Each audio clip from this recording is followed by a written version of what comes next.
नमस्कार, आप देख रहे हैं न्यूज 18 राजस्थान। आपके साथ मैं हूं अभिषेक। बाल विवाह जैसी कुप्रथा को रोकने के लिए कई कड़े कानून बनाए गए हैं, मगर आज भी प्रदेश के कई हिस्सों में धड़ल्ले से बच्चों की शादी कराई जा रही है। अजमेर के देवनगर से सामने आया यह वायरल वीडियो देखिए, जिसमें नियम कानून के को ताक पर रखकर सामूहिक बाल विवाह कराया जा रहा है। वीडियो में 5 नाबालिग जोड़ों के अलावा घराती और बाराती भी देखे जा सकते हैं।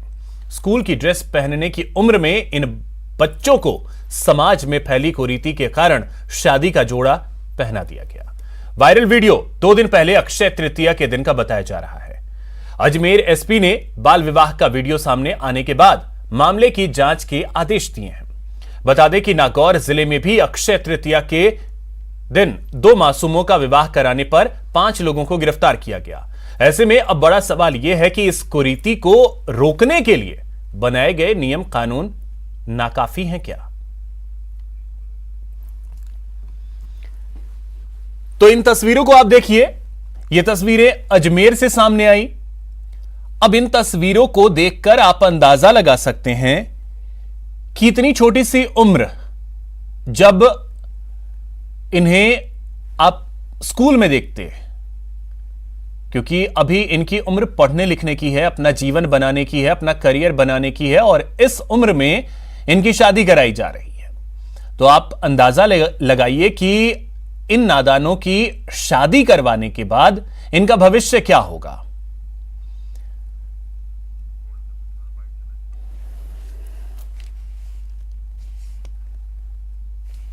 इसमें देखिए, जो बाल विवाह कानूनी रोक है उसके ऊपर जुर्माने की भी प्रावधान है और जांच करके उसकी रिपोर्ट करने के प्रावधान है। तो संबंधित कोर्ट में एप्लीकेशन फिर कर दी जाएगी। वीडियो भी आया कोई देवनगर का? वो आपका मेरे अभी जानकारी में नहीं। जैसे वीडियो प्राप्त होगा तो उस वीडियो को भी चेक करके उसके खिलाफ। तो अब देखिए, ये वीडियो जो है वो सामने आया। वीडियो सामने आने के बाद जांच की बात कही जा रही है, लेकिन सवाल यही है कि जांच के बाद होगा क्या? क्योंकि ये जो समाज की कुरीति है, नियम कानून को ताक पर रख देना, जो इन कुरीतियों को ज्यादा तवज्जो देते हैं लोग, कानून व्यवस्था को पीछे छोड़ देते हैं, उनका क्या? इन बच्चों के भविष्य का क्या? और बड़ा सवाल यह भी कि जब वीडियो सामने आ चुका है, अभी तक कोई एक्शन क्यों नहीं लिया गया है? जो भी लोग हैं जो इन बच्चों को शादी के बंधन में बांध रहे हैं, दबाव होगा इन बच्चों पर, क्योंकि ये बच्चे तो अभी शादी का मतलब भी कितना समझते होंगे, ये भी सोचा जा सकता है कि इन बच्चों को शादी के विषय में ही क्या पता होगा। लेकिन इन बच्चों को शादी के बंधन में बांध दिया गया। अब इनका भविष्य क्या होगा? तो इसी खबर पे अधिक जानकारी के साथ हमारे सहयोगी अभिजीत दवे अजमेर से सीधे हमारे साथ जोड़ रहे हैं। अभिजीत, सबसे पहले तो आपसे इस वीडियो के बारे में पूरी तरीके से जानना चाहेंगे कि अक्षय तृतीया के दिन क्या कोई रिवाज होता है, क्या होता क्या है कि इस तरीके से सामूहिक बाल विवाह हम देख रहे हैं?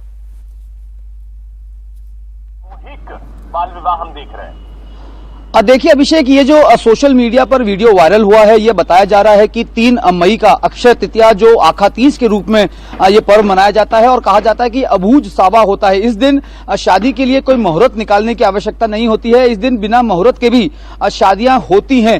इस दिन बड़े पैमाने पर जो है बाल विवाह आयोजित होते हैं, और इसको देखते हुए प्रशासन जो है, सरकारें जो है, बहुत लंबे समय पहले से जो है इस बात की जन जागरूकता और तैयारियां शुरू कर देती हैं कि कोई भी नाबालिग बाल विवाह जो है, खासतौर से इस अबूझ सावा जो आकातीज का होता है, इस दौरान नहीं हो। अजमेर जिला प्रशासन ने भी कुछ ऐसी ही तैयारियां, ऐसे ही बंदोबस्त किए थे। कंट्रोल रूम स्थापित किया था। तमाम एसएचओस को पुलिस कप्तान की ओर से निर्देशित किया गया था, तो वहीं कलेक्टर की ओर से तमाम एसडीएम्स, तहसीलदारों को भी इस बारे में निर्देशित कर दिया गया था कि जहां कहीं भी उनके हलके में बाल विवाह की सूचना मिले, वो उस नियम अनुसार बाल विवाह को रुकवाएं और पाबंद करें। लेकिन सोशल मीडिया पर जो ये वीडियो वायरल हुआ है, ये अजमेर जिले के देवनगर गांव का बताया जा रहा है, जहां पर 5 जोड़े जो हैं स्पष्ट रूप से नजर आ रहे हैं, जो जिनका बाल विवाह किया जा रहा है। और न सिर्फ इस वीडियो की बात जो सोशल मीडिया के जरिए निकल के बाहर आया अभिषेक, बल्कि गेगल थाना इलाके में खोड़ा गणेश जी का मंदिर है, वहां पर भी अक्षय तृतीया पर जो नाबालिग जोड़ों के विवाह हुए, उसके बाद अगले दिन बड़ी संख्या में जो नाबालिग जोड़े थे वो धोख लगाने, भगवान का आशीर्वाद लेने वहां पर पहुंचे थे।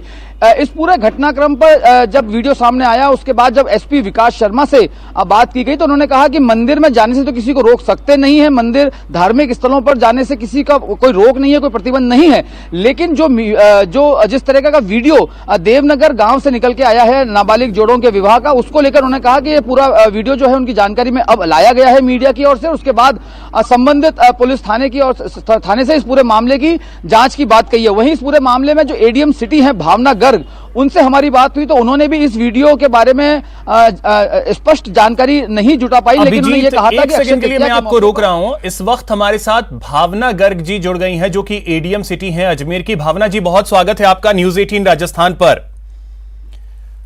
भावना जी, एक वीडियो है अजमेर का, वो सामने आया है जिसमें 5 बच्चों की सामूहिक शादी करवाई जा रही है।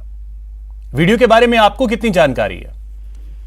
अभी वीडियो की जानकारी मुझे कुछ 5-10 मिनट पहले ही हुई है और इसके बारे में मैं तुरंत प्रभाव से संबंधित को निर्देशित करवा के इसको रुकवाने का पूरा प्रयास किया जाएगा और जो भी इसमें लिप्त है उनके खिलाफ सख्त कार्रवाई की जाएगी। क्योंकि वीडियो बताया जा रहा है कि 3 तारीख का है, जब अक्षय तृतीया थी, उस दिन का ये वीडियो है। उस दिन प्रशासन ने भी अपने लेवल पे जो जानकारी मिली की तैयारियां की, लोगों को जागरूक करने का प्रयास किया, क्या उसमें कोई कमी रह गई? एक्चुअली हमारा साल में 5 महीने कंट्रोल रूम कार्यरत रहता है जिला प्रशासन की ओर से। अभी अप्रैल, मई, जून 3 महीने से लगातार ये कंट्रोल रूम चालू है, जिसमें किसी भी प्रकार की कोई भी शिकायत बाल विवाह की अगर प्राप्त होती है तो संबंधित उपखंड अधिकारी और संबंधित थाना अधिकारी को इसकी सूचना देकर और तुरंत प्रभाव से एक्शन लिया जाता है और उसको समझाइश करके उसको रुकवाया जाता है, रुकवाने का प्रयास किया जाता है। जो भी संबंधित है उनके खिलाफ नियमानुसार कार्रवाई की जाती है। और यदि इस तरह का कोई मामला सामने आता है कि किसी ने छुपकर बाल विवाह कर लिया है और वो मामला सामने आ गया है, तो उसके अंदर भी ये कार्रवाई है कि संबंधित जो भी थानाधिकारी और एसडीएम साहब हैं वो सिविल कोर्ट में इसके लिए इस्तगासा पेश करके नल एंड वॉइड डिक्लेयर करवाते हैं उस विवाह को। तो भावना जी, कानून तो सख्त है ना, माना ये जाए कानून तो सख्त है, लेकिन उसका क्या पालन नहीं करवा पा रही है प्रशासन? लोग पालन करने को तैयार नहीं है, कुरीतियां जो हैं वो ज्यादा भारी पड़ जा रही हैं नियमों पे और कानून पे। बिल्कुल, हम ये कह सकते हैं कि कानून तो बहुत सख्त है, लेकिन कहीं ना कहीं इसमें इस हर कानून की सफलता डिपेंड करती है जनता पर। जनता का जब तक सहयोग नहीं होगा, उनमें प्रॉपर समझ नहीं होगी, तब तक उस कानून का उतना प्रभावी होना मुश्किल हो जाएगा। तो जब तक आम जनता इस कुरीति के दुष्प्रभावों को नहीं जानेगी, तब तक इस कानून को प्रभावी रूप से लागू कर पाना बहुत मुश्किल है। क्योंकि कहीं पर भी छुपकर अगर इस तरह का कृत्य हो रहा है तो प्रशासन जितना हो सक रहा है उतना प्रयास कर रहा है, लेकिन हर गांव, हर घर में जाकर किसी भी बाल विवाह की सूचना मिल पाना और उस पर तुरंत कार्रवाई हो पाना, ये बहुत ही मुश्किल बात है। लेकिन जितना हो सकता है उतना हम कर रहे हैं। लेकिन मैं आम जनता से यही अपील करना चाहूंगी कि कृपया करके इस जो कुरीति है उसको समझें, इसके दुष्प्रभावों को समझें और जितना हो सके अगर आप अपने आसपास भी इस तरह का कुछ देख रहे हैं तो उसकी रिपोर्ट करें। इसके खिलाफ सख्त कानून बने हुए हैं जी। लोग तो ये अपील और ये जन जागरण की जो बातें हैं वो सुनने के लिए तो लोग तैयार हैं ही नहीं। बिल्कुल, यही तो बहुत ही दुख की बात है, बहुत ही पीड़ादायक बात है। अब इसके अंदर आप मीडिया और हम लोग ही मिलकर जागरूकता ला सकते हैं, लोगों को बता सकते हैं कि इसको वो कुरीति मानने को क्यों तैयार नहीं है और इस प्रथा को क्यों वो दूर करने को तैयार नहीं है। तो ये इस चीज पर काम करने की आवश्यकता है। तो अब इस वीडियो को लेकर के प्रशासन किस तरीके से आगे बढ़ेगी, क्योंकि 1-2 की नहीं बल्कि 5-5 बच्चों की शादी एक साथ हो रही है? ये बहुत ही गंभीर विषय है और मुझे पता चला है किशनगढ़ तहसील से संबंधित है ये वीडियो। तो मैं तुरंत प्रभाव से किशनगढ़ तहसील प्रशासन को निर्देशित करते हैं हम कि इसमें सख्त कार्रवाई करें, जो भी कार्रवाई इसमें कानून अनुसार बनती है सख्त से सख्त कार्रवाई की जाए और एक मैसेज दिया जाए कि इस तरह की कुरीतियों को हम अवॉइड करें। चलिए, हम भी यही उम्मीद करेंगे कि इस पर अब कम से कम कार्रवाई होनी चाहिए। बहुत शुक्रिया भावना जी हमारे साथ जुड़ने के लिए और बातचीत करने के लिए। अब अभिजीत, देखिए भावना जी का भी ये कहना है कि सबसे जरूरी ये हो जाता है कि कोई भी नियम कानून अगर है तो सबसे पहले लोग उस बात को समझें और उसका पालन करें। लोग तो सुनने समझने को तैयार ही नहीं है, वो तो कुरीति शायद मानते ही नहीं है इसे। लोग तो सुनने समझने को तैयार ही नहीं है, वो तो कुरीति शायद मानते ही नहीं है इसे। देखिए बिल्कुल, खास तौर से अगर राजस्थान के परिप्रेक्ष्य में बात की जाए तो आज भी प्रदेश में जो है बड़े पैमाने पर अक्षय तृतीया पर नाबालिग जोड़ों का विवाह होता है और इसके पीछे जो है अलग अलग तर्क दिए जाते हैं। काफी प्रयास कोशिश की जाती है शासन प्रशासन पुलिस की ओर से कि वो इस तरह की कुरीतियों को समाप्त करने के जो भी वैधानिक तरीके हैं, जन जागरूकता अभियान की बात हो या पर्सनल 1-to-1 काउंसलिंग हो, चाहे समाज की बिरादरियों के बीच में पहुंचकर उनके साथ समझाइश करने की बात हो, लेकिन उसके बावजूद भी आज लोग जो है वो इस बात को मानने को तैयार नहीं हो रहे हैं और इस तरह के जो सामाजिक कुरीतियां हैं, सोशल इविल्स हैं। चलिए बिल्कुल अभिजीत, तो उम्मीद यही की जानी चाहिए कि इन कुरीतियों पर लगाम लगे, लोग समझें कि ये सही नहीं है। फिलहाल बहुत शुक्रिया आपका तमाम जानकारी के लिए। और अब चलिए आपको लिए चलते हैं सीधे राजधानी जयपुर, जहां स्मृति चिन्हों और उपहारों की नीलामी हो रही है। सीएम को मिले स्मृति चिन्हों और उपहारों की नीलामी की जा रही है। सीएमआर में सेवांजलि कार्यक्रम का आयोजन किया जा रहा है। यहां तस्वीरों में आप देख सकते हैं मुख्यमंत्री अशोक गहलोत मौजूद हैं और पीसीसी चीफ गोविंद सिंह डोटासरा भी आपको तस्वीर में नजर आएंगे। मुख्यमंत्री अशोक गहलोत सीएमआर में मौजूद और उनके साथ एक तरफ बैठी उनकी धर्मपत्नी और दूसरी तरफ आप देखें तो पीसीसी चीफ गोविंद सिंह डोटासरा आपको तस्वीरों में नजर आएंगे। तो मुख्यमंत्री अशोक गहलोत को जो स्मृति चिन्ह मिले हैं या उपहार मिले हैं, उसकी नीलामी जो है वो यहां पर होने वाली है। जब भी कोई आपदा इस देश में आती है, कोई विपत्ति आती है, तो भारत सेवा संस्थान जो कि माननीय मुख्यमंत्री जी द्वारा शुरू करी गई थी, जिसके संस्थापक अध्यक्ष हैं, वो हमेशा अपना हाथ सहयोग के लिए आगे बढ़ाता है। और इसी कड़ी में आज 7वीं बार मुख्यमंत्री जी की भावना है कि जो उनको स्मृति चिन्ह समय समय पे उपहार के स्वरूप मिले, वो पूरी जनता को पुनः समर्पित करना चाहते हैं। और उन्होंने आपसे आह्वान करा था कि आप अगर कोई सहयोग राशि देना चाहें तो इस बार, क्योंकि हम 2 वर्ष कोरोना की बड़ी त्रासदी से गुजरे हैं और मुख्यमंत्री जी ने निर्णय लिया था कि एक निरोगी राजस्थान हम बनाएं। निरोगी काया सबसे महत्वपूर्ण हमारा विषय है, हमारा अंग है। तो निरोगी। और एक बड़ी खबर आपको बता दें, दौसा से ये बड़ी खबर है जहां पर 11 दिन बाद लापता चचेरी बहनें मिल गई हैं। पुलिस ने दिल्ली से इन्हें दस्तयाब किया है। लालसोट से अचानक लापता हुई थी बहनें। एसपी ने एसआईटी का गठन किया था। बहनों के कोर्ट में बयान दर्ज कराएगी पुलिस।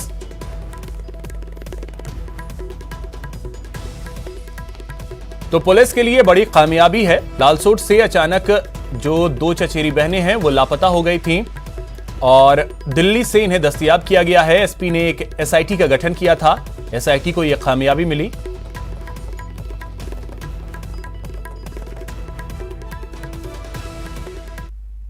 चौबीस 4/2022 को लालसोट से 2 चचेरी नाबालिग बच्चियां लापता होने पर एसआईटी का गठन किया गया तथा सीसीटीवी फुटेज चेक किए गए। टीम द्वारा विभिन्न स्थानों पर बच्चियों का तलाश किया गया एवं 10 दिन के अथक प्रयास कर दोनों नाबालिग बच्चियों को दस्तयाब करने में पुलिस ने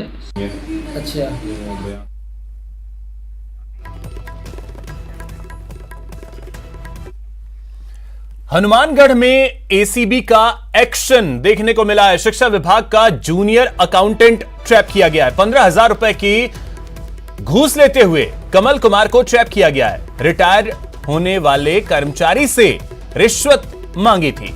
कागजात बनाने के एवज में रिश्वत की मांग की गई थी। तो एसीबी लगातार एक्शन में दिख रही है, लगातार कार्रवाई कर रही है एसीबी की टीम। जयपुर, बूंदी और अब जो जानकारी मिल रही है हनुमानगढ़ से, हनुमानगढ़ में एसीबी की एक बड़ी कार्रवाई देखने को मिली है जहां पर शिक्षा विभाग का जूनियर अकाउंटेंट ट्रैप किया गया है। 15,000 रुपए की रिश्वत लेते हुए जूनियर अकाउंटेंट कमल कुमार को ट्रैप किया गया है। रिटायर्ड होने वाले कर्मचारियों से रिश्वत की मांग करता था। ये कागजात बनाने के एवज में इसने रिश्वत की मांग की थी, लेकिन चढ़ गया एसीबी के हत्थे। वही बात दौसा की, यहां पर भी एसीबी की कार्रवाई देखने को मिली है। नांगल थाने में एसीबी ने कार्रवाई करते हुए कांस्टेबल जगदीश मीणा को 1 लाख रुपए की रिश्वत लेते हुए रंगे हाथों गिरफ्तार कर लिया। वहीं नांगल राजावतान थाने के एसएचओ बनवारी लाल की भूमिका भी संदिग्ध पाई गई है, जिसकी जांच की जा रही है। दरअसल जयपुर एसीबी को एक परिवादी ने शिकायत दर्ज कराई कि नांगल राजावतान थाने में दर्ज एक मामले में एफआईआर लगाने की एवज में थानाधिकारी बनवारी लाल और कांस्टेबल जगदीश मीणा ने 3 लाख की डिमांड की है और परिवादी को परेशान किया जा रहा है।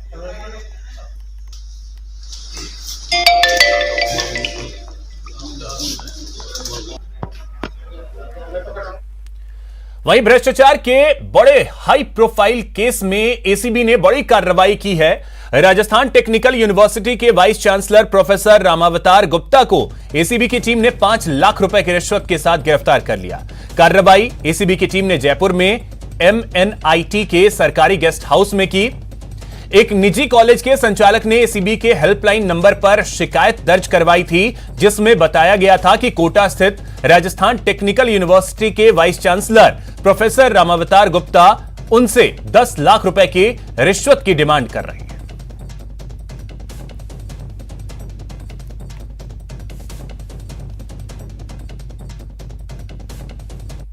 राजस्थान टेक्निकल यूनिवर्सिटी के वाइस चांसलर प्रोफेसर रामावतार गुप्ता को 5 लाख रुपए की रिश्वत लेते हुए रंगे हाथों गिरफ्तार किया गया है। परिवादी ने एसीबी की व्हाट्सएप हेल्पलाइन पर संपर्क किया था कि उसकी प्राइवेट यूनिवर्सिटी में इंजीनियरिंग कॉलेज की सीट्स बढ़ाने के लिए और उसमें लगातार जो परेशान करते रहते हैं लिखा पढ़ी करके, उसमें फैसिलिटेट करने के लिए 10 लाख रुपए की रिश्वत मांगी गई थी। जो टेक्निकल यूनिवर्सिटी को वीसी जो ट्रैप हुआ है, उनके घर एक जयपुर में है और एक ऑफिशियल रेजिडेंस है कोटा में टेक्निकल यूनिवर्सिटी की। वहाँ हमारी कोटा इकाई चंद्रशील ठाकुर द्वारा वहाँ सर्च की जा रही है और जयपुर में हमारा आलोक शर्मा एडिशनल एसपी है, उनके द्वारा सर्च की जा रही है। इसके अलावा इनकी जो और भी अगर जहाँ ठिकाने हैं वहाँ भी हम पता करेंगे और वहाँ भी सर्च करेंगे। इसके अलावा जो एविडेंस अभी मिल चुके टेक्निकल एविडेंस है प्लस मौके पे जो मिले हैं और जो हमारे रिकॉर्डिंग है उसके आधार पर इन्वेस्टिगेशन करके आगे कार्रवाई करेंगे। यहां रुकेंगे एक छोटे से ब्रेक के लिए।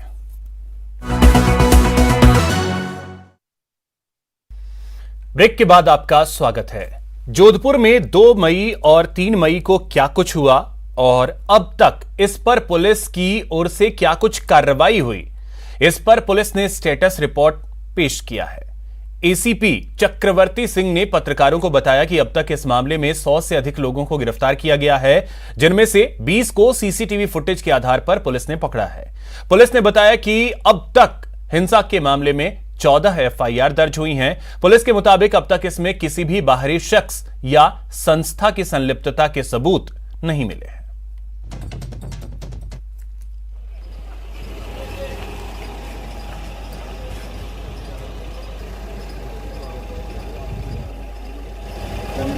ये जो घटनाएं हुई है उसके बाद सरदारपुरा थाने में वेस्ट में लगभग 14 प्रकरण दर्ज हुए हैं। उसमें से 3 प्रकरण पुलिस के द्वारा दर्ज कराए गए। बाकी प्रकरण जो है व्यक्तिगत रूप से जिन लोगों के वाहनों को नुकसान हुआ है या और कोई नुकसान हुआ उनके द्वारा दर्ज कराए गए। अब तक हमने जो कर्फ्यू के उल्लंघन के लिए या उपद्रव के लिए 151 वगैरह में जो किए थे वो लगभग 100 से अधिक लोगों को पेश किया है कोर्ट में गिरफ्तार करके। शुदा भी लगभग 20 लोग अभी तक गिरफ्तार हमने कर लिए हैं।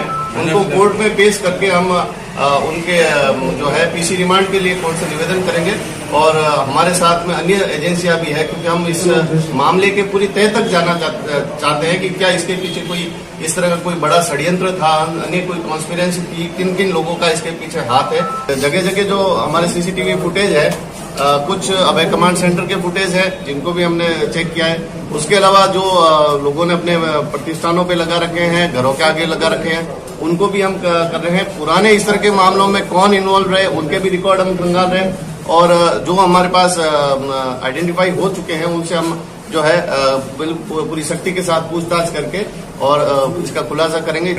अभी तक तो जो पकड़े हैं वो लगभग स्थानीय लोग हैं और इनकी सीसीटीवी फुटेज के माध्यम से और अन्य जो जानकारी हमारे पास इनपुट था, हमारे जो रिसोर्सेज है उनके द्वारा, मुखबिर के द्वारा जो भी इनपुट आए उनके आधार पर हमने उनको पकड़ा है। मुख्यमंत्री अशोक गहलोत उदयपुर से जयपुर लौट आए हैं।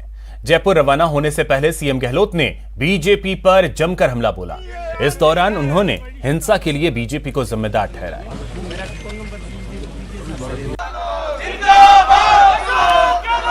देश के अंदर जो हालात है बहुत चिंताजनक है,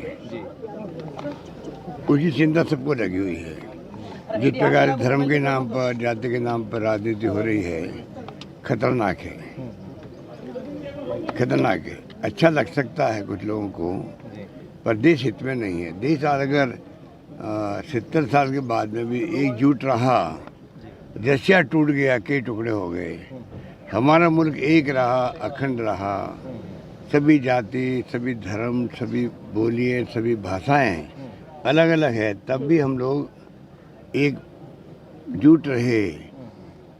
और तो और इंदिरा गांधी जी ने जान दे दी, खालिस्तान नहीं बनने दिया। राजीव गांधी शहीद हो गए। सरदार बेंच सिंह थे मुख्यमंत्री पंजाब के, निस्त नाबूद कर दिया उन्होंने आतंकवाद को, उनको बम से उड़ा दिया गया, पर खालिस्तान नहीं बनने दिया। वो भावना थी उन लोगों के अंदर जिन्होंने 70 साल तक देश की आज कहाँ से कहाँ पहुँचा दिया। आज़ादी के वक्त क्या था, ये बातें नई पीढ़ी को नहीं मालूम है। उसका फ़ायदा ये आरएसएस बीजेपी वाले उठा रहे हैं और आप देखो आग लगा रहे हैं, सब जगह एजेंडा बना रहे हैं, धरने दे रहे हैं। ये तो इनकी प्लानिंग थी दंगे भड़काने की। करौली के बाद में जोधपुर के अंदर, रामगढ़ में इनका खुद का बोर्ड है, वहाँ पे भी। ये तो ठीक है, हम लोगों ने पूरा प्रयास करके टाइमली एक्शन कर लिया, इसलिए छुटपुट घटनाएं हो गई, कहीं आगजनी हुई, हमने अरेस्ट कर लिया सब लोगों को। कुछ लोग भागते फिर रहे हैं, उनको छोड़ेंगे नहीं हम लोग। पर ये हमने तय कर रखा, किसी भी कीमत पर राजस्थान में हिंसा नहीं होने देंगे और ये जो इनकी हरकतें हैं इनका मुकाबला करेंगे। हम चाहेंगे कि चाहे कोई पॉलिटिकल पार्टी के लोग हों, हिंसा का कोई समर्थन नहीं करे। फिलहाल इतना ही। नमस्कार।